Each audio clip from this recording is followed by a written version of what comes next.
adrenal glands. First of all, I would like to introduce you to the adrenal glands. One gland is actually present on the top of each kidney. हमारी body में 2 kidneys हैं, हर kidney की top पे एक adrenal या suprarenal gland present है. Suprarenal gland और adrenal gland, this is one and the same thing, and each gland it consists of 2 parts. So हर एक एड्रिनल ग्लैंड जो है ये 2 पार्ट से बना है. So let me explain you over here. Just imagine कि here we have got the kidney, और किडनी की टॉप पे क्या है, हर किडनी की टॉप पे ये सुप्रारीनल ग्लैंड प्रेजेंट है, और हर ग्लैंड में जो आउटर रीजन है ये इसका कॉर्टेक्स है, और जो इनर रीजन है दिस इज द मेडुल्ला. सो जो सुप्रारीनल ग्लैंड है या एड्रिनल ग्लैंड है, it's actually comprised of 2 parts, the outer adrenal cortex and the inner adrenal medulla. Let's first of all talk about the adrenal cortex. Adrenal cortex it actually produces the corticosteroids. जैसे कि ये produce करता है aldosterone, cortisol and the androgens. ये इसके major hormones हैं adrenal cortex के. So it produces several corticosteroids and it's active all the time. ये ऑलमोस्ट सभी ऑल द टाइम ये एक्टिव होता है, लेकिन स्पेशली जो एड्रिनल कॉर्टेक्स है it's active during the stress situations. Stress situations के दौरान खास तौर पे ये एक्टिव हो जाता है. And then we have got the adrenal medulla. It actually produces the epinephrine and the norepinephrine, जिन्हें हम रिस्पेक्टिवली एड्रेनालिन और नॉर एड्रेनालिन के नाम से भी जानते हैं.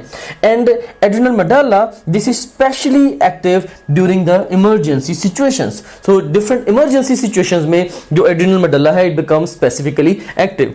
एड्रिनल मेडुल्ला के बारे में आप ये भी कह सकते हैं कि ये मॉडिफाइड सिंपैथेटिक गैंग्लियन है. मॉडिफाइड सिंपैथेटिक गैंग्लियन है, राइट. बेसिकली टेक्निकली आप कह सकते हैं कि ये सिंपैथेटिक ऑटोनोमिक नर्वस सिस्टम ही का पार्ट है, लेकिन बजाय इसके कि कोई ना कोई न्यूरॉन जाकर रिस्पेक्टिव स्ट्रक्चर्स को इनर्वेट कर रहा हो, इस केस में ये होता है कि जो एड्रिनल मेडुल्ला है ये एपिनेफ्रिन नॉरएपिनेफ्रिन को ब्लड में रिलीज करता है, और फिर एपिनेफ्रिन नॉरएपिनेफ्रिन बजाय के न्यूरोट्रांसमीटर जाके किसी ना किसी स्ट्रक्चर को एक्टिवेट करें, वो एज हॉर्मोन्स जाके डिफरेंट रिसेप्टर्स पे बाइंड करते हैं अपने टारगेट स्ट्रक्चर्स पे, और उसके अकॉर्डिंगली उसके एक्शंस आते हैं. सो यू कैन से कि जो एड्रिनल मेडुल्ला है ये मॉडिफाइड सिंपैथेटिक गैंग्लियन है. And so you seen here we have got a photograph. इस फोटोग्राफ में आपको ये किडनी नजर आ रहा है. You can seen here this is the kidney, and at the top of this kidney ये जो ग्लैंड प्रेजेंट है ये है सुप्रारीनल ग्लैंड. और अगर आप इसका लॉन्गिट्यूडनल सेक्शन देखें तो इसके लॉन्गिट्यूडनल सेक्शन में ये जो आउटर रीजन है, राइट, ये जो येलोइश से कलर का आपको आउटर रीजन नजर आ रहा है, this is basically the cortex. ये जो रीजन है ये एड्रिनल कॉर्टेक्स है, and it's producing the glucocorticoids, the testosterone, the aldosterone. और उसके बाद फिर जो ये इनर डार्कर रीजन है बेसिकली, या इनर पोर्शन है इस ग्लैंड के अंदर, ये एड्रिनल मेडुल्ला है, and this is producing the epinephrine and the norepinephrine. So that's all about the introduction of the adrenal or suprarenal glands. Now let's talk about the hormones of the adrenal glands.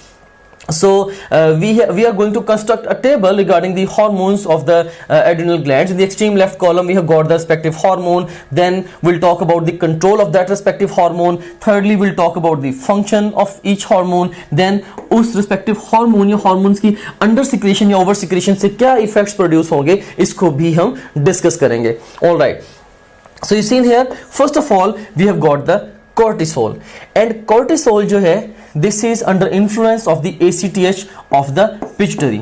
Basically जो एड्रीनोकॉर्टिकोट्रोपिक hormone है जो कि pituitary से आता है, ये adrenal cortex से cortisol की प्रोडक्शन को स्टिमुलेट करेगा, और खुद से जो ACTH है this is under influence of the CRF of the hypothalamus. जो कॉर्टिकोट्रोपिन रिलीजिंग फैक्टर है हाइपोथैलेमस का, वो पिट्यूटरी से या इंटीरियर पिट्यूटरी से ACTH प्रोड्यूस करवाता है, एंड इन टर्न ACTH जाके एड्रिनल कॉर्टेक्स को स्टिमुलेट करा के उससे कॉर्टिसोल प्रोड्यूस करवाता है. और कॉर्टिसोल का जो मेजर फंक्शन है वो क्या है, इट्स प्रिंसिपल ग्लूकोकॉर्टिकॉइड. सो ये एक वेरी हाई यील्ड फैक्ट है for sake of your exam. अगर एग्जाम आपसे क्वेश्चन पूछता है कि हमारी बॉडी में मेजर ग्लूकोकॉर्टिकॉइड हार्मोन कौन सा है, best best response to this question would be the cortisol, which is being produced from the adrenal cortex. Glucocorticoid होने का मतलब क्या है? It basically increases the blood glucose level by protein breakdown and insulin suppression. कि proteins को break down करके भी और इंसुलिन को, जो कि एक हाइपोग्लाइसेमिक हार्मोन है, यानी कि ब्लड में ग्लूकोज का लेवल कम करने की कोशिश करता है, तो ये इंसुलिन को सुप्रेस करके भी कोशिश क्या करेगा, ये हार्मोन कॉर्टिसोल, ये ब्लड के अंदर ग्लूकोज के लेवल्स को इंक्रीज करने की कोशिश करेगा. एंड यू सीन हियर, जो कि कॉर्टिसोल स्ट्रेस हार्मोन्स में से एक हार्मोन है. सो इसके ये लॉजिकल भी है कि ड्यूरिंग स्ट्रेस ये हार्मोन रिलीज होता है, क्योंकि when we are under stress we need to produce more energy, and of course if you need to produce more energy we have to have more glucose in the blood, ताकि वो different organs के अंदर, different cells के अंदर जाए और उससे ज्यादा एनर्जी प्रोड्यूस की जा सके. राइट. सो बहरहाल ये जो कॉर्टिसोल है ये प्रिंसिपल ग्लूकोकॉर्टिकॉइड है, और यानी कि ये ब्लड के अंदर ग्लूकोज का लेवल इंक्रीज करेगा. And then we have got another hormone of the adrenal cortex, which is named as a corticosterone. Corticosterone is also under influence of ACTH just like the cortisol. इसकी regulation भी similar lines के ऊपर है जैसे कि cortisol की है. अब जो कॉर्टिकोस्टेरोन है ये एक ऐसा हार्मोन है जिसके पास दोनों तरह की एक्टिविटी है. लाइक दोनों तरह से एक्टिविटी से मुराद क्या है कि ये ग्लूकोकॉर्टिकॉइड भी है और मिनरेलोकॉर्टिकॉइड भी है. ग्लूकोकॉर्टिकॉइड के तौर पे क्या करेगा, ये ब्लड के अंदर ग्लूकोज के लेवल को इंक्रीज करेगा, और मिनरेलोकॉर्टिकॉइड के तौर पे ये क्या करेगा, ये ब्लड के अंदर सोडियम के लेवल को इंक्रीज करेगा. Right. So it has got significant glucocorticoid as well as the mineralocorticoid activity. So exam अगर आपसे क्वेश्चन पूछता है कि which of the following hormone has got significant mineralocorticoid as well as glucocorticoid activity, so best response to this question would be the corticosterone.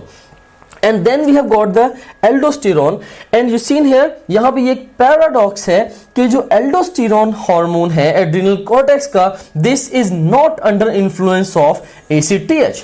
ये ACTH के influence के under नहीं है, बल्कि डिक्रीज्ड ब्लड वॉल्यूम अल्टीमेटली ये aldosterone की secretion को कहने के स्टिमुलेट करता है. सो समहाउ जब भी ब्लड का वॉल्यूम डिक्रीज होगा या ब्लड प्रेशर डिक्रीज होगा, उसके नतीजे में as a result of a chain of events at the end of the day aldosterone produce होगा, जिसके नतीजे में ब्लड का वॉल्यूम और रिजल्टेंटली ब्लड का प्रेशर जो है वो इंक्रीज होगा. अभी हम इसको नेक्स्ट स्लाइड में जरा डिटेल से डिस्कस भी करते हैं.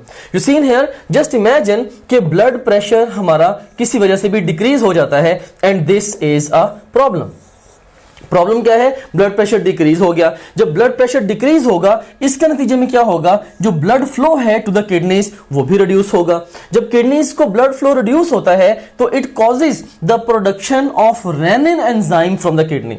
सो जब किडनीज को कम ब्लड मिलेगा, ब्लड फ्लो जब कम होगा, ब्लड प्रेशर कम होने की वजह से, तो रेनिन एंजाइम किडनी जो वो रिलीज करेगा और वो फिर ब्लड के जरिए ट्रेवल करेगा टू द लिवर, और अल्टीमेटली कह लें कि by a chain of events जो कि हमारे एग्जाम के लिए रेलेवेंट नहीं है, at the end of the day जो एंजियोटेंसिन 2 है इसके लेवल्स इंक्रीज होंगे. और एंजियोटेंसिन 2 ने क्या करना है, इसने एड्रिनल कॉर्टेक्स से एल्डोस्टेरोन की प्रोडक्शन को बढ़ाना है.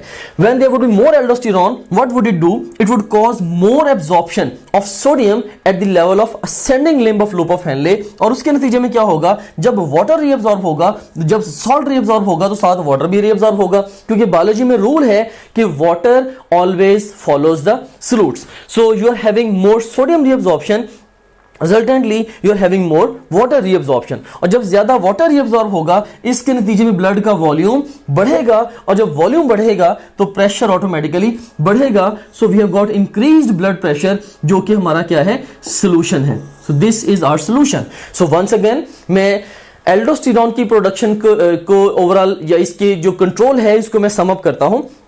जब हमारा ब्लड प्रेशर डिक्रीज होता है, डिक्रीज ब्लड प्रेशर के नतीजे में डिक्रीज ब्लड फ्लो होगा टू किडनीज, जिसके नतीजे में किडनीज मोर रेनिन प्रोड्यूस करेंगे, और रेनिन की वजह से अल्टीमेटली एंजियोटेंसिन 2 प्रोड्यूस होगा.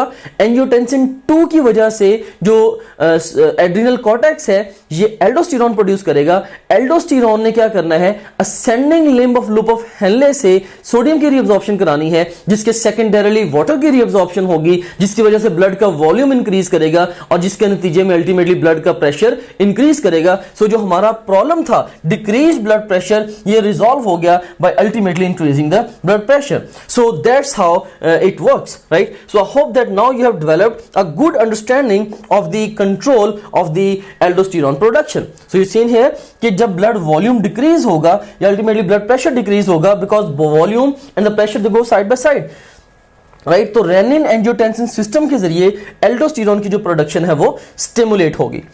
और एल्डोस्टेरोन के फंक्शंस के ऊपर अगर हम बात करें, this is a principal mineralocorticoid of our body, right. Mineralocorticoid से अगेन मुराद क्या है? It conserve sodium by absorbing it from the ascending limb of loop of Henle. तो यहां पे एग्जाम में क्वेश्चन भी पूछा जा सकता है आपसे कि जो एक्शन साइट है एल्डोस्टेरोन की नेफ्रॉन के ऊपर वो कौन सी है? Best response to this question is ascending limb of loop of Henle, जहां से इसने सोडियम की रीअब्जॉर्प्शन करानी है. इसी तरह से अगर एग्जाम आपसे क्वेश्चन पूछता है कि हमारी बॉडी में जो प्रिंसिपल मिनरलोकॉर्टिकॉइड हार्मोन है वो कौन सा है, best response to this question would be aldosterone.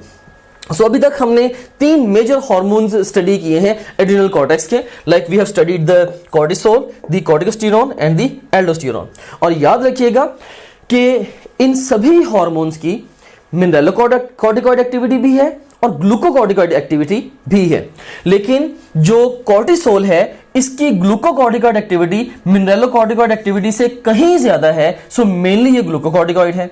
जबकि जो एल्डोस्टेरोन है इसकी मिनरलोकॉर्टिकॉइड एक्टिविटी ग्लूकोकॉर्टिकॉइड एक्टिविटी से कहीं ज्यादा है, इसलिए ये प्रिंसिपली ये मिनरलोकॉर्टिकॉइड है. जबकि जो कॉर्टिकोस्टेरोन है इसके पास significant glucocorticoid as well as mineralocorticoid activity है. I want you to remember these high yield facts for sake of your exam. Okay, so अभी तक हमने 3 हार्मोन्स को स्टडी किया, the cortisol, corticosterone and aldosterone. अब इन तीनों हार्मोन्स की अंडर सिक्रीशन की वजह से एक डिजीज प्रोड्यूस होती है जिसको हम कहते हैं एडिसन्स डिजीज. अब किसी भी वजह से अगर एड्रिनल कॉर्टेक्स डैमेज हो जाए, like as a result of trauma, maybe कोई इंफेक्शन हुआ जिसकी वजह से एड्रिनल कॉर्टेक्स बुरी तरह से डैमेज हो गया, राइट. सो अगर किसी भी वजह से एड्रिनल कॉर्टेक्स डैमेज हो गया है तो सारे के सारे जो कॉर्टिकल हार्मोन्स हैं, यानी कि एल्डोस्टेरोन, कॉर्टिसोल और कॉर्टिकोस्टेरोन और इवन एल्डोस्टेरोन वगैरह, ये जितने भी हार्मोन्स हैं, राइट, इनकी अंडर सिक्रेशन की वजह से क्या होगा? इनकी अंडर सिक्रेशन की वजह से जनरल मेटाबॉलिक डिस्टर्बेंसेस आएंगी और मसल एक्शन की वीकनेस आएगी और लॉस होगा सॉल्ट्स का और इनएबिलिटी टू बियर स्ट्रेस होगी, राइट. और इसके अलावा फिर डार्क स्किन का कलर होगा because of the increased melanocyte stimulating hormone, right. So ultimately अब ये भी कह सकते हैं कि कॉर्टिसोल, कॉर्टिकोस्टेरोन और एल्डोस्टेरोन या जनरली सारे के सारे एड्रिनल कॉर्टेक्स के हार्मोन्स की डेफिशिएंसी की वजह से जो डिजीज रिजल्ट होती है, this is the Edison's disease. So exam आपसे क्वेश्चन क्या पूछेगा कि decreased production of all the adrenal cortical hormones would result into production of which disease? Best response to this question is Addison's disease. Secondly, exam आपसे कई दफा इस disease के features देके भी पूछ सकता है कि ये किस डिजीज की बात हो रही है, लाइक जनरल मेटाबॉलिक डिस्टर्बेंस, इसके अलावा weakness of the muscle action, loss of salts and inability to bear stress, and in addition to that the dark skin coloration. These all features characterize which of the following disease, and the best response to this question would be again the Addison's disease. So I want you to memorize these facts for sake of your exam. अब यहां पे एक और बात भी मैं करना चाहूंगा कि इसमें जो स्किन कलर की डार्कनिंग होती है एडिसन्स डिजीज में, ये क्यों होती है? तो इसमें आपने एक फैक्ट को अंडरस्टैंड करना है और वो फैक्ट ये है, यू सीन हियर, कि एडिसन्स डिजीज में एड्रिनल कॉर्टेक्स के सारे हार्मोन्स की प्रोडक्शन कम हो रही है, जिसका मतलब ये है कि जो नेगेटिव फीडबैक जा रहा था इन हार्मोन्स की तरफ से टू द ACTH, अब वो कम जा रहा होगा, राइट. और जिसके नतीजे में क्या होगा? ACTH ज्यादा प्रोड्यूस होगा. सो एडिसन्स डिजीज ये एक ऐसी डिजीज है जिसके अंदर you will be having the more ACTH production. And why this is so? Because there is no negative feedback inhibition, or there is much lesser negative feedback inhibition because of the underproduction of the adrenal cortical hormones. और ये एक generalisation है for sake of understanding. आप ये समझ सकते हैं कि जब भी कभी ACTH रिलीज होगा इसके साथ ही MSH भी रिलीज होता है, राइट. सो अगर ACTH ज्यादा प्रोड्यूस हो रहा है, you would be having more MSH as well, which is melanocyte stimulating hormone, जिसके नतीजे में स्किन की जो कलरेशन है वो डार्क हो जाएगी. सो डार्क स्किन कलर ये एक हॉलमार्क है एडिसन्स डिजीज का. Alright, so this is all about the under secretion of adrenal cortical hormones. अब अगर ओवर सिक्रेशन होती है खास तौर पे कॉर्टिसोल और कॉर्टिकोस्टेरोन की, इसमें से भी स्पेसिफिकली आई वुड से कि कॉर्टिसोल की अगर ओवर सिक्रेशन होगी, इससे जो डिजीज प्रोड्यूस होगी that is Cushing's syndrome. So Cushing's disease क्या है? More ACTH from anterior pituitary, उसकी वजह से more cortisol from the adrenal cortex. तो ये जो डिजीज होगी हम इसे कहते हैं ये कुशिंग्स डिजीज है, राइट. जबकि कुशिंग्स सिंड्रोम क्या है? ड्यू टू एनी रीजन अगर कॉर्टिसोल के लेवल्स ब्लड में इंक्रीज हो जाए, हम कहते हैं दिस इज कुशिंग सिंड्रोम. और इसमें होता क्या है, इसके फीचर्स में क्या है? Access protein breakdown resulting in muscle and the bone weakness. So Cushing syndrome में एक्सेसिव प्रोटीन ब्रेकडाउन होती है और जिसके नतीजे में मसल और बोन वीकनेस होती है. और इसका एक और बड़ा कैरेक्टरिस्टिक फीचर होता है जिसको हम कहते हैं कि इसके अंदर जो पेशेंट का फेस है वो मून फेस होता है, right, just because of the excessive fat deposition. जो फेस है लाइक वो मून लाइक फेस डेवलप हो जाता है. अभी हम इसकी फोटोग्राफ भी देखेंगे shortly. So once again I want to do memorize कि अगर सारे के सारे एड्रिनल कॉर्टेक्स के हार्मोन्स की प्रोडक्शन रिड्यूस हो रही है, resulting condition would be Edison's disease. और अगर खास तौर पे कॉर्टिसोल एक्सेस में प्रोड्यूस हो रहा है और मे बी कॉर्टिसोल के साथ you can think of the corticosterone as well, तो जो रिजल्टिंग कंडीशन होगी that would be the Cushing's syndrome. और इवन अगर हम एक्सोजनसली यानी कि बाहर से भी अगर हम कॉर्टिसोल हाई क्वांटिटीज में एक पेशेंट को दें, लाइक हम स्टेरॉइड्स जब हम हाई क्वांटिटीज के अंदर पेशेंट को दे रहे होते हैं, तो उसके उन पेशेंट्स के अंदर भी कुशिंग सिंड्रोम जो ये डेवलप हो सकता है. Alright, and now let's talk about the androgens. Let's talk about the androgens. You seen here कि इसमें टेस्टोस्टेरोन है, इसके अलावा 17 बीटा हाइड्रोक्सिल टेस्टोस्टेरोन है. सो ये मेजर एंड्रोजन्स हैं जो कि प्रोड्यूस हो रहे होते हैं from the adrenal cortex, testosterone and 17 beta hydroxyl testosterone. और एंड्रोजन्स की प्रोडक्शन के लिए भी जो स्टिमुलस है that is ACTH which is under influence of CRF of the hypothalamus. अब यहां पे एक पैराडॉक्स है कि एंड्रोजन्स बेसिकली जनरली स्पीकिंग ये मेल हार्मोन्स होते हैं, राइट, लेकिन फीमेल्स के अंदर भी एंड्रोजन्स की प्रोडक्शन हो रही होती है. सो अगर एग्जाम आपसे क्वेश्चन पूछता है कि फीमेल्स में एंड्रोजन्स कहां से प्रोड्यूस होते हैं या फीमेल्स में टेस्टोस्टेरोन ये कहां से प्रोड्यूस हो सकता है, तो best response to this question would be from the adrenal cortex. जबकि मेल्स के अंदर जो मेजर एंड्रोजन्स हैं दैट इज से मेनली टेस्टोस्टेरोन, ये कहां से प्रोड्यूस होगा, तो इसका जो मेजर सोर्स है दैट इज टेस्टिस. और in addition to testis even adrenal cortex से भी जो स्मॉल क्वांटिटीज हैं एंड्रोजन्स की वो आ रही होती हैं, right. So remember this fact कि फीमेल्स के अंदर एंड्रोजन्स एड्रिनल कॉर्टेक्स से प्रोड्यूस होते हैं.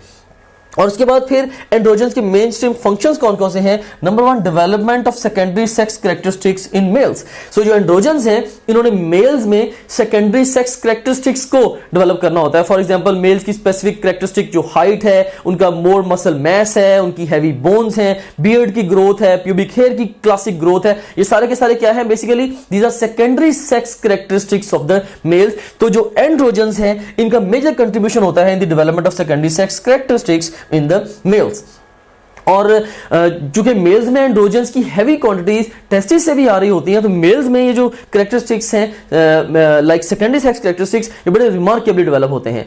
कई दफा कुछ फीमेल्स के अंदर भी जो एड्रिनल एंड्रोजन्स हैं ये एक्सेसिव क्वांटिटीज में प्रोड्यूस होना शुरू हो जाते हैं, जिसकी वजह से फीमेल्स में भी समटाइम्स जो मेल लाइक कैरेक्टरिस्टिक्स हैं वो प्रोड्यूस हो जाती हैं, like beard growth etcetera. It can be there and इसकी बैकग्राउंड पे जो रीजन होगी that would be production of more androgens from the adrenal cortex most of the times.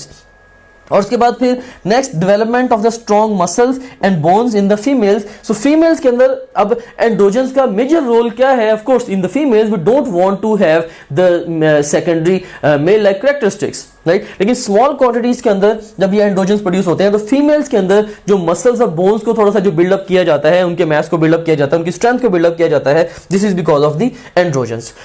और एंड्रोजन्स की अंडर सिक्रेशन के हवाले से ऐसा कोई सिग्निफिकेंट डिस्कशन हमारी टेक्स्ट बुक में नहीं है. हाँ, अब अगर एंड्रोजन्स इनकी ओवर सिक्रेशन होगी खास तौर पे फीमेल्स में, तो उनके अंदर मेल लाइक कैरेक्टरिस्टिक्स जो हैं वो डेवलप होंगी. So because of the over secretion of adrenal androgens there are more male like characteristics in the females, right. So this would be the effect of more androgens there. And now let's talk about the adrenal medulla. अब adrenal medulla के हवाले से discussion करते हैं। Adrenal medulla एक तो ये hormone produce करता है एड्रेनालिन, जिसको हम एपिनेफ्रिन के नाम से भी जानते हैं, और secondly it produces the noradrenaline, जिसको हम नॉरएपिनेफ्रिन के नाम से भी जानते हैं।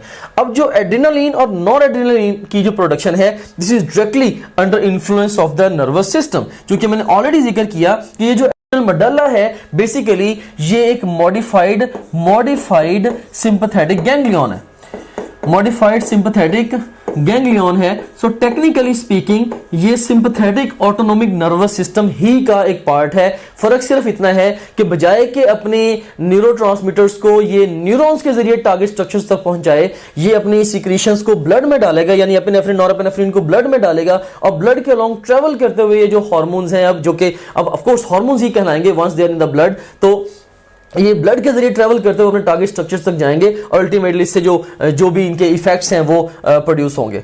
सो बेसिकली हम कह सकते हैं कि स्ट्रेस के नतीजे में नर्वस सिस्टम के इनपुट से अल्टीमेटली जो एड्रेनालिन है और इवन जो नॉन एड्रेनालिन है, ये दोनों हार्मोन्स प्रोड्यूस होते हैं। सो अब कह सकते हैं as a result of stress the more epinephrine and norepinephrine are produced through the input of the nervous system।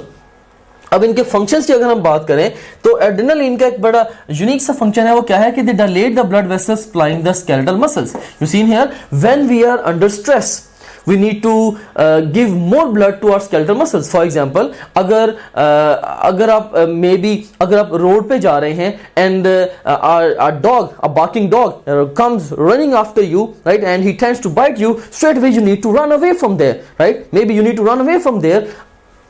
तो इस सिचुएशन में यू सीन हियर कि अब स्केलेटल मसल्स को ज्यादा एनर्जी रिक्वायर्ड होगी, सो इसके लिए वहां पे ब्लड वेसल्स को डायलेट कर दिया जाएगा, जिससे उनको मोर न्यूट्रिएंट्स जो वो प्रोवाइड किए जाएंगे स्केलेटल मसल्स को। सो आप कह सकते हैं कि जो एपिनेफ्रिन है it dilates blood vessels which are supplying the skeletal muscles, right. So ये इसका मेजर और यूनिक फंक्शन है एपिनेफ्रिन का या एड्रेनालिन का। इसके अलावा जो एड्रेनालिन है, एपिनेफ्रिन है, it increases the heart's output, जिसके नतीजे में ब्लड प्रेशर भी इंक्रीज होगा। याद रखिएगा, if you talk about the heart's output, इसको हम कार्डियक आउटपुट भी कहते हैं, which is equal to stroke volume multiplied by the heart rate, right. So cardiac output क्या है, ये स्ट्रोक वॉल्यूम है multiplied by the heart rate. So अब स्ट्रोक वॉल्यूम क्या है, जब वेंट्रिकल मे बी से लेफ्ट वेंट्रिकल की अगर हम स्ट्रोक वॉल्यूम की बात करें तो जब ये एक दफा जब ये कॉन्ट्रैक्ट करेगा तो जितना वॉल्यूम ये ब्लड का पंप करेगा to the peripheral circulation to the aorta you can say, तो वो इसका क्या कहलाएगा, स्ट्रोक वॉल्यूम। यानी कि एक स्ट्रोक में जो वॉल्यूम ये एओर्टा में भेजेगा left ventricle. So stroke volume multiplied by heart rate would give you the cardiac output. So जितना ज्यादा स्ट्रोक वॉल्यूम होगा, यानी कि हार्ट जितना विगरसली कॉन्ट्रैक्ट करेगा और हार्ट जितनी ज्यादा रफ्तार के साथ कॉन्ट्रैक्ट करेगा, उतना ही जो कार्डियक आउटपुट है वो ज्यादा होगी, राइट। और अल्टीमेटली जो जितनी ज्यादा कार्डियक आउटपुट होगी, ब्लड प्रेशर भी उतना ही ज्यादा होगा, क्योंकि cardiac output this is directly related with the blood pressure, right. So you seen here the epinephrine it increases the heart's output, as a result of that we get the increase in the blood pressure। और उसके बाद फिर even जो epinephrine है it releases glucose from liver, it causes glycogenolysis there. So glycogenolysis से क्या मुराद है, break down of glycogen. हमें पता है कि हमारी जो ग्लाइकोजन है ये लिवर में और स्केलेटल मसल्स में स्टोर होती है, राइट। तो एड्रेनालिन ने क्या करना है, इसने लिवर में जो स्टोर्ड ग्लाइकोजन है उसके ब्रेकडाउन को कॉज करके मोर ग्लूकोज को रिलीज कराना है into the peripheral circulation, right. So release glucose from liver, so you and up having the glycogenolysis. और इसके अलावा जो एड्रेनालिन है ये सिंपैथेटिक ऑटोनोमिक नर्वस सिस्टम के जो फंक्शंस हैं उनको भी इसने रीइंफोर्स करना है, क्योंकि ये हार्मोन बेसिकली है ही सिंपैथेटिक ऑटोनोमिक नर्वस सिस्टम की एक्सटेंशन। ऑलराइट, सो अब अगर एड्रेनालिन ये लेसर क्वांटिटी में अगर प्रोड्यूस होती है या ये हार्मोन अगर स्मॉलर क्वांटिटी में प्रोड्यूस होता है, इसकी अंडर सिक्रेशन होती है, इससे क्या होगा, पेशेंट की जो स्ट्रेस बेयरिंग कैपेसिटी है या जो स्ट्रेस बेयरिंग एबिलिटी है वो रिमार्केबली रिड्यूस हो जाएगी। सो स्ट्रेस को उसका रिस्पॉन्स वो अच्छा नहीं होगा और ओवर सिक्रेशन के नतीजे में कोई भी रिमार्केबल डिस्कशन हमारी टेक्स्ट बुक में नहीं है। And now let's talk about the noradrenaline. इसके फंक्शंस की अगर हम बात करें तो इसका एक पैराडॉक्सिकल या यूनिक सा फंक्शन ये है कि it constricts the blood vessels supplying the gut. You seen here जब हम रेस्ट एंड डाइजेस्ट कंडीशंस पे हैं उस वक्त हमारी टेंडेंसी क्या है कि उस वक्त ब्लड का जो फ्लो है मैक्सिमम वो गट की तरफ इंक्रीज किया जाए ताकि हम फूड को डाइजेस्ट करें। लेकिन जब हम स्ट्रेसफुल स्टेट में हैं उस वक्त फूड को डाइजेस्ट करना इंपॉर्टेंट नहीं है, उस वक्त उस स्ट्रेसफुल स्टेट से इमर्ज होना वो इंपॉर्टेंट है, राइट। सो इस कंडीशन में हम क्या चाहते हैं कि हम ये चाहते हैं कि हमारे जो